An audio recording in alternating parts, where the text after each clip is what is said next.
Christine Guillain, professeure de droit pénal à l'Université Saint-Louis à Bruxelles, où je suis responsable du GREPEC, le groupe de recherche en matière pénale et criminelle. Je suis également vice-doyenne à l'enseignement au sein de la faculté de droit et membre non magistrat auprès du Conseil supérieur de la justice.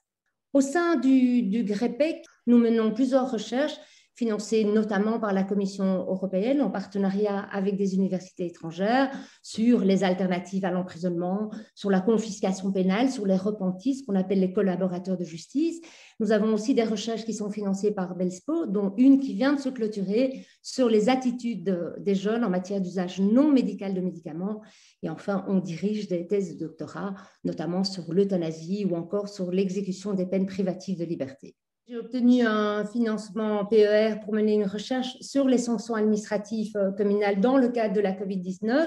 Alors, comme vous le savez, il y a un certain nombre de comportements qui ont été érigés en infraction pénale depuis le début de la pandémie, port du masque, respect des mesures de distanciation sociale. Mais de manière assez singulière, il a été décidé que ces infractions devaient en priorité être sanctionnées non pas par la voie pénale, mais par la voie administrative via l'infliction des sanctions administratives communales, les fameuses SAC.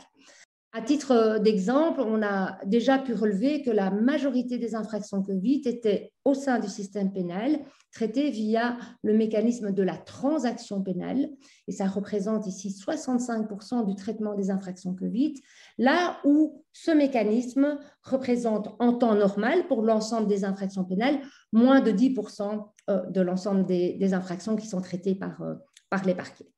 Alors, concernant le financement PER, ce financement a permis l'engagement d'une chercheuse à mi-temps à l'Université Saint-Louis, en la personne de Diletta Tati, qui est juriste et politologue, mais aussi une collaboration avec l'INCC, à savoir l'Institut national de criminalistique et de criminologie, en la personne d'Alexa Yonker.